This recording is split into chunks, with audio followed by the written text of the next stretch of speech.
It's time for From the Shortgrass, presented by UAMS Health, Orthopedics, and Sports Medicine with Trey, a golf podcast for those who love golf, struggle with golf, and just like to enjoy the outdoors and fellowship with friends, all while chasing a ball around, trying to put it in a 4 1/4 inch diameter hole.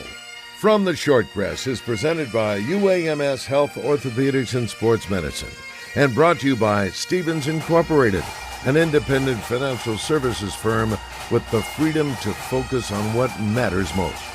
And now, from the Shortgrass, here's your host, Trey. Welcome to another edition of From the Shortgrass, presented by UAMS Health, Orthopedics, and Sports Medicine. I am your host, Trey. UAMS Ortho Now, open at the Orthopedic and Spine Hospital at UAMS Health. Open Monday through Friday, 8 to 8, and Saturday, 8 to noon. If you have an orthopedic injury, sports, work, or anything else, go in and see the best in orthopedic care. No appointment is needed. The Orthopedic and Spine Hospital at UAMS Health, home to UAMS Ortho Now. For more information, call 501-686-TOSH. That's 501-686-8674. We're going to get right to it after the break. Kyle Peterson, ESPN's college baseball analyst, is joining me via Zoom on From the Shortgrass. Stay tuned. This is Justin Acree. If hand or wrist pain is getting in the way of your daily life, it's time to see the specialists at the Orthopedic and Spine Hospital at UAMS Health. Their fellowship-trained hand and wrist surgeons treat everything from arthritis and fractures to nerve injuries and carpal tunnel. And with Arkansas's only hand trauma telemedicine program, advanced care is available around the clock. Call Ortho at 501-686-TOSH to schedule your appointment today and get back to living pain-free. That's 501-686-8674. The doctor will see you now. At Stevens, our philosophy is to invest every dollar as if it were our own, to seize opportunity, to anticipate rather than react, to deliver constant focus in an ever-changing world, and to pursue the objectives of our clients in order to help them reach their financial goals. A proven history of helping companies and individuals. Stevens, member NYSE SIPC.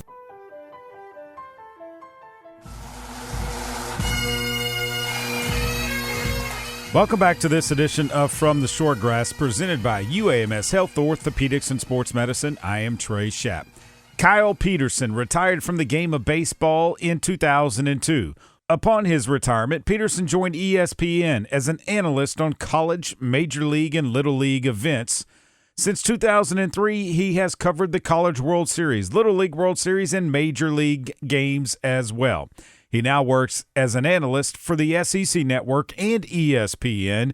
He played baseball at Stanford University, drafted by the Milwaukee Brewers in the first round, and pitched for the Brewers before an injury shortened his career. He loves the game of golf, and I think you're really going to enjoy his story. On the tee, Kyle Peterson. Kyle, welcome to this edition of From the Shortgrass. Thanks for joining me. Do you remember the first time you ever picked up a golf club and fell in love with the game? No, I can't say I remember the first time. I remember, I was little. My dad, I hit in baseball, I hit left-handed. So my dad wanted to get me playing golf. And we went to some, place that sold used clubs. And I grabbed a left-handed set of clubs or whatever and started swinging. And he's like, no, we're not going to do that. I don't think I can look at a left-handed golf swing. So he bought me right-handed clubs, and I was, probably 5 or 6. So it had to be right around there. But, yeah, then I apparently became a right-handed golfer at that point. So who knows? I could have screwed up my entire golf career, but I'll blame it on my dad. Screwing up your golf career. You had a great baseball career. We'll talk about that. Growing up, did you play multiple sports when you were growing up? Yeah, I played I kind of played them all. That's – for a lot of kids then, I know that doesn't happen as much now, but yeah, it was, basketball, football, baseball, golf, then some randoms mixed in there, but it was primarily those 4, and then played them all the way up through, I guess, through middle school, then played all 3 for a year in high school, then played basketball and baseball all the way through. And our golf season was high school golf season was the same as baseball. If it would have been the fall, I would have played golf and never played football. But it was in the spring, and obviously I couldn't do it then. But yeah, it's.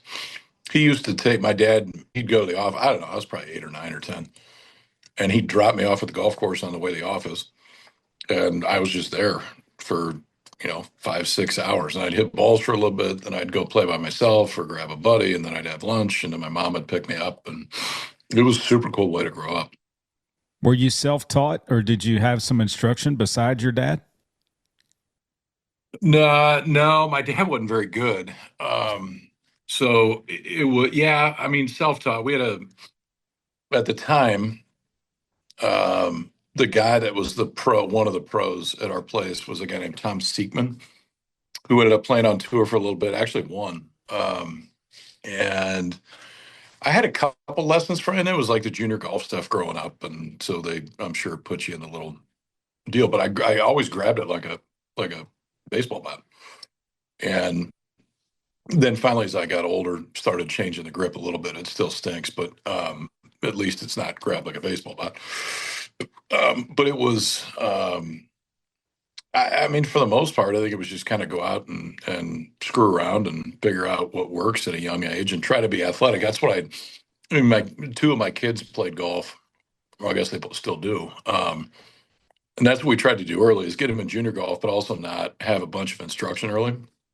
Just let them be as athletic as possible. And then as they get older, to where when somebody tells them something, they maybe have the physical ability to do a little bit more, than start bringing that into it. Just kind of let them feel the game and try to make it their own, I guess. Yeah, I think there's, I mean, just watching youth golf growing up with my kids, I think there's a value to, a golf swing being athletic, and not feeling like it's, you got to get here and lay it off here and the slot and all the other stuff that you hear when you get older, but just grab it and hit it. And then wherever it goes, go hit it again. And it felt, and some of it came from guys that I knew that, I mean, one in particular that was ended up being my son's coach and my daughter's swing coach, but he wouldn't do anything with them until they were 12 or 13. And that was his deal, is, hey, you like, just try to make them be athletic, and then try to make them love the game. And if those two things are happening, then when they get to an age that I feel like things that we're talking about, they can actually do and replicate, then we'll start doing it more. So when they were both 12 or 13, then they started doing that. Can they beat you now? Yeah, I mean, he can. He went to Hutch Junior College down in Kansas to play, went for a semester, and I think got a little bit burnt out. And then went to Ole Miss, just go to school for a semester, and then said he wanted to play. So he's at a Division III school down in Lincoln, Nebraska Wesleyan. Is on the team, has played a little bit, hadn't played a whole lot. And then my daughter, I've got a middle daughter, who's a freshman at Tennessee, did not play golf. Her mind was not built for it. She was kind of speed and soccer, but the little one's turned into a really good player. Their high school has won state the last 2 years, went to Pinehurst last year for kind of the national deal. And then she finished, I think she tied for fifth this year, her junior year.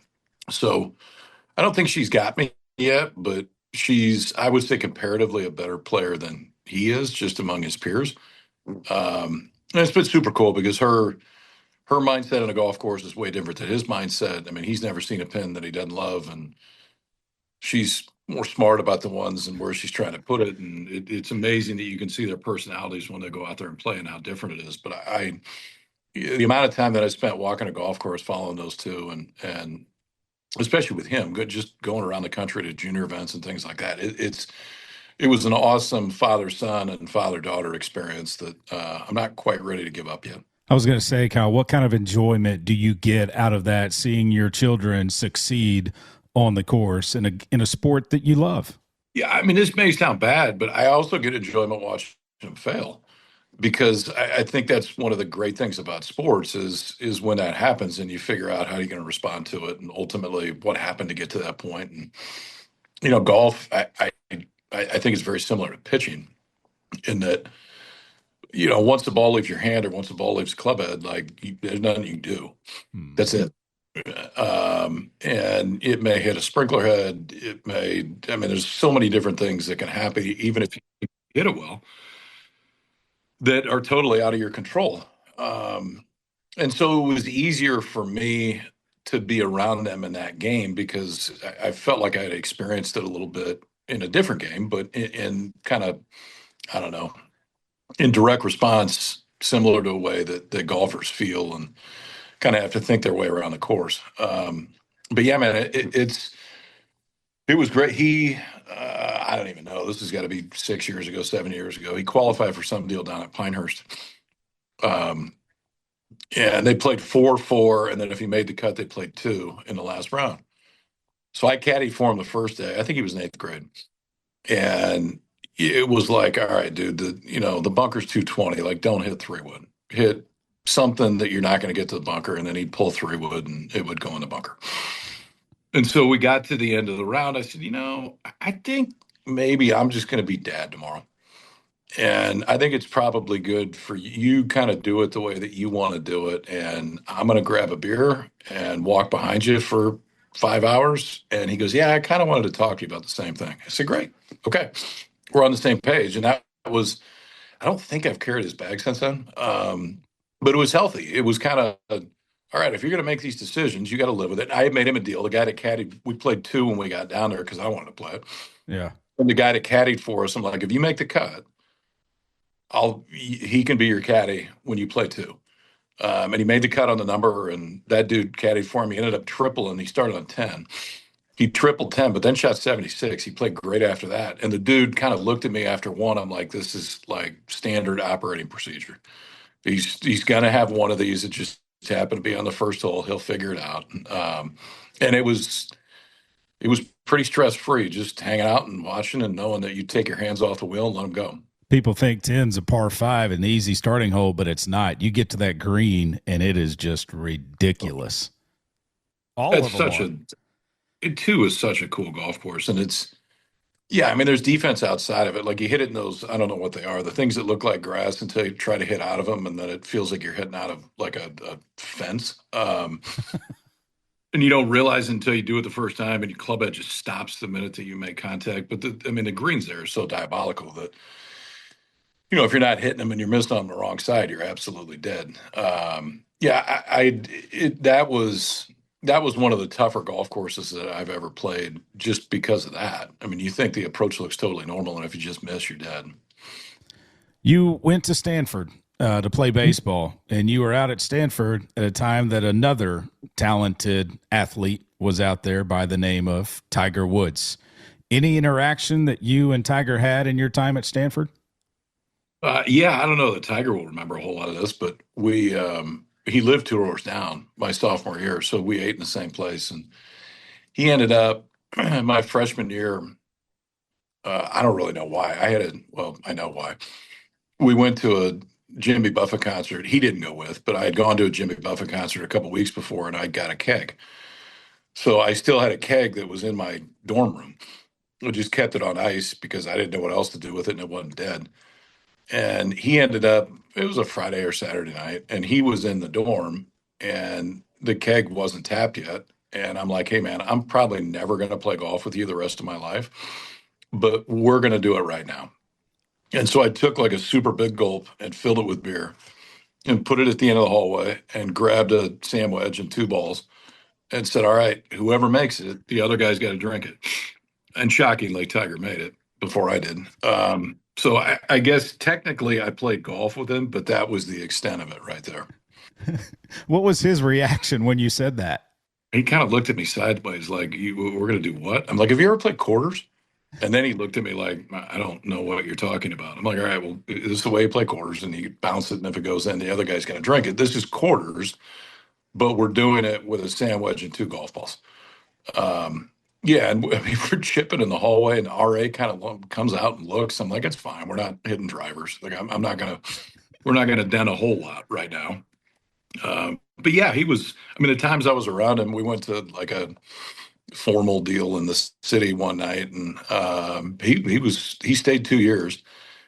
And I remember we were walking back from lunch one day, and Tiger was going towards lunch, and he was all decked out in Nike.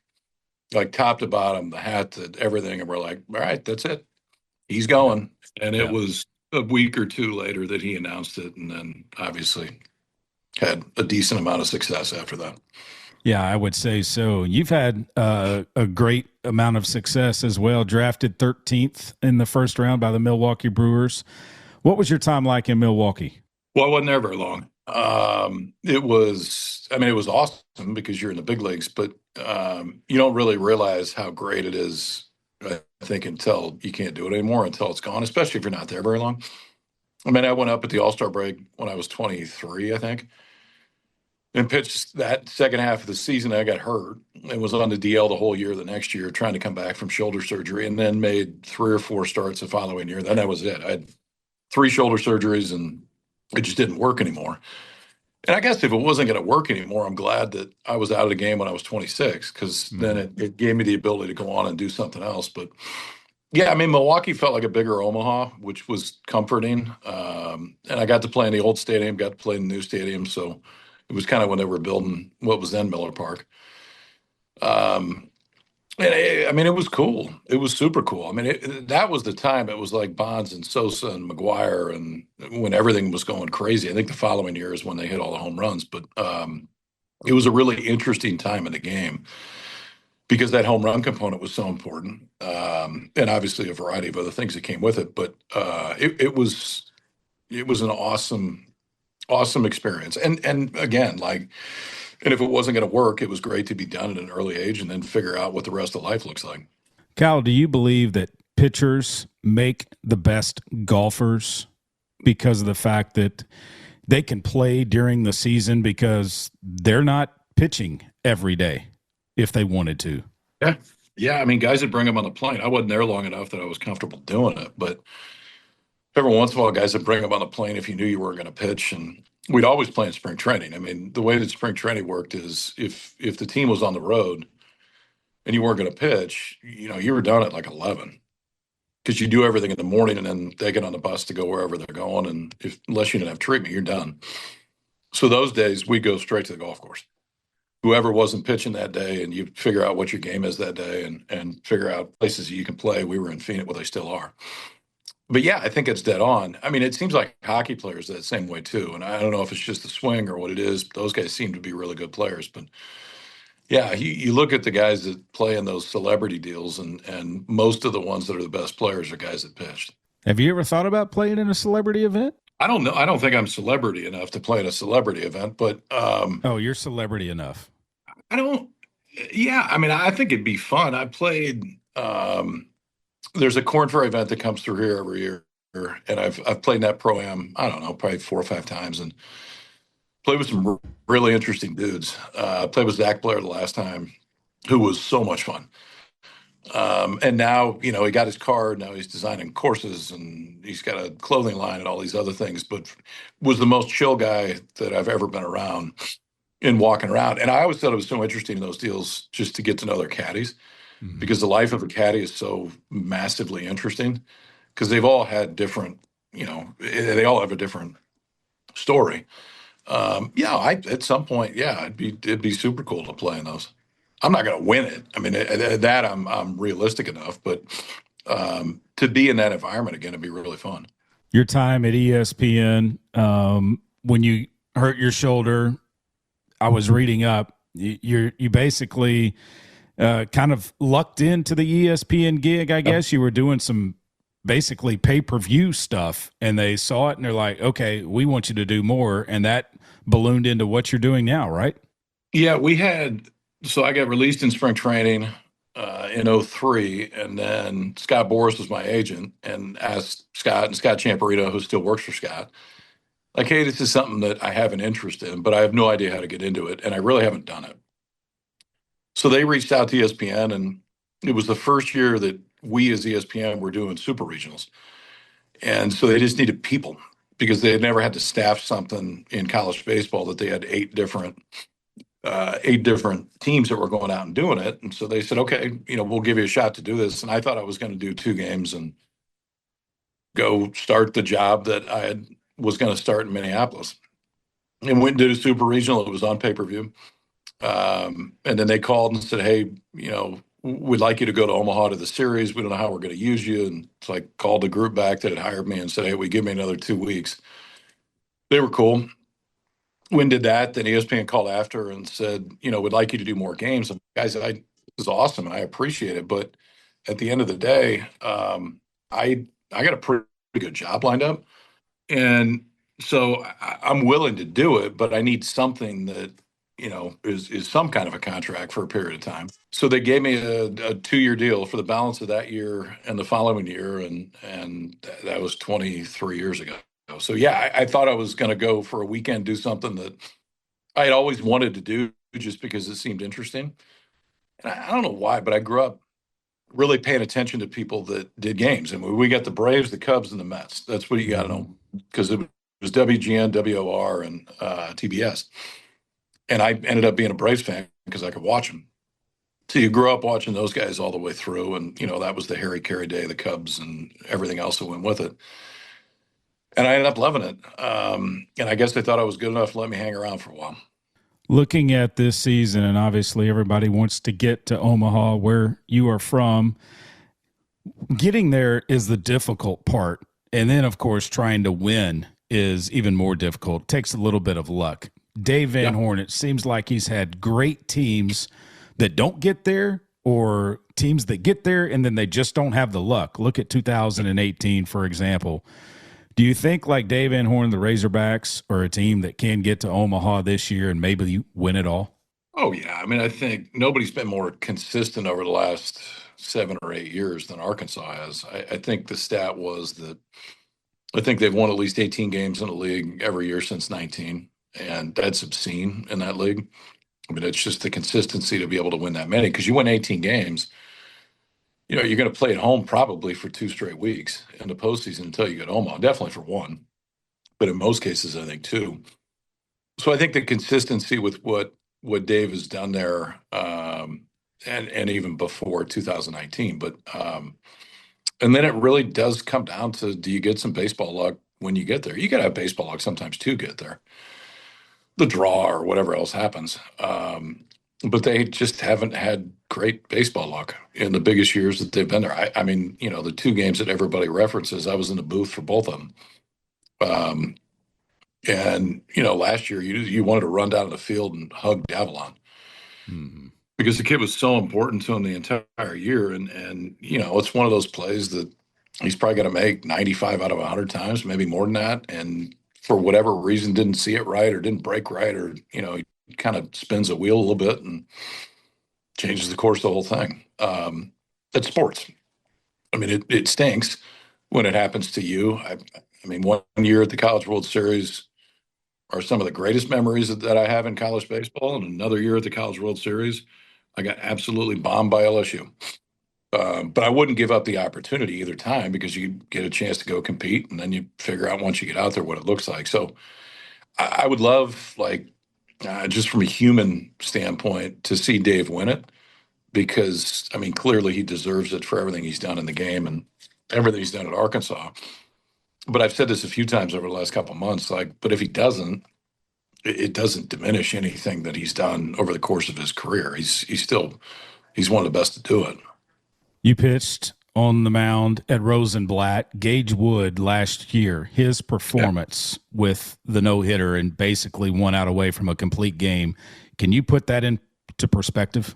Yeah, it was interesting. It wasn't after the game, but it was a couple days later. We were talking to Matt Hobbs, the pitching coach at Arkansas, just about that game from a pitch calling standpoint. And he said, I've never called as many middle fastballs in my life as I did in that game, because he kept doing the same thing. And it wasn't just that, but they couldn't hit it. I mean, it was the day where the velocity was there. The carry that he had on the fastball was elite, and guys couldn't make an adjustment. So if they can't make an adjustment, keep throwing it until they can, and they couldn't. But it's fascinating in those environments to see guys do things that are, just the elite of the elite, especially when it matters the most. And, I think big environments have a way of affecting people different ways. And obviously, and the cool thing too is that outing, I wouldn't say that outing, but probably the last month of the season, probably made Gage Wood $1 million because you start and we've seen this. Like Cade Horton was the same way at Oklahoma 3 or 4 years ago, where he comes in and goes off for 2 weeks. And all the big eyes are on it because the draft hasn't happened yet. And they get a different look at it. And now Cade Horton's in the big leagues. And he probably would have been there anyway, but I don't know if he gets drafted where he was drafted by the Cubs. Probably the same thing for Gage, that the eyes that ultimately are going to make the decision are watching him on the biggest stage. And, he puts together the best outing he's ever had. Best golf course Kyle Peterson's ever played. I've been like way fortunate when it comes to this. Cypress, Pine Valley, Sandhills, probably be the top 3. Cypress is religious. When you walk across the one going to 15 and you get on the water and, you got this little 98-yard par 3 followed by one of the greatest par 3s ever designed in the history of the world. Pine Valley was obscene. And then Sandhills, selfishly, because it's in our state. And I think that, when they did Sandhills, nobody thought the golf courses like that could exist in the state of Nebraska. Now there's, probably half dozen, not as renowned as Sandhills, but similar to what they've done. It's the most peaceful place that you can go because all you hear are the animals.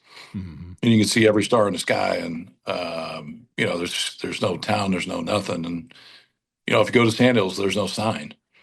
There's just a little wood thing by the road that you take a left and you start going up the dirt road. And then before you know it, this thing opens up in front of you. Like I had no idea that could be here. So yeah, I've been super fortunate to play some really cool ones, but those would be, I'd say, the 3. Fantasy foursome, living or deceased, you and 3 others that you would like to play a round of golf with. Who would they be? Tiger definitely be in it. My college roommate, John Schaefer, who he's actually playing the place in New Zealand that's so cool right now. Kidnapper Cape or whatever it is. He just sent me a picture of it last night. God, who would be the 4th? Right now, probably Scheffler. I think it'd be insane to hear those guys talk about just the way that they look at the game. Scott Gachesky's gotten to be a decent friend. Scott's an Omaha guy and has played on Korn Ferry and the PGA Tour for a while. Now his sons are – Luke is, I think, on the Canadian Tour this year, and then Trevor's a freshman, won the Junior Am, but is a freshman down in Florida. And I played with him last year for the first time since he beat me in the city tournament when we were 12. And I just like to hear the way that those guys get around a course and what they're looking at. And, Scott's out there screwing around. Like he's not playing like he normally would be when he's competing. But that would be the dorky thing that I would love to do with those guys. There's probably some existential better, comment to what's your ideal foursome. But I'll take one of my closest friends and 2 of the best players to ever live. Yeah, and you're in the Hall of Fame with one of them. You share a Hall of Fame with Tiger Woods. Yeah, I can't believe they let him in. That's crazy. Kyle, I can't thank you enough, man. Have a great baseball season, and maybe we'll see you in Omaha.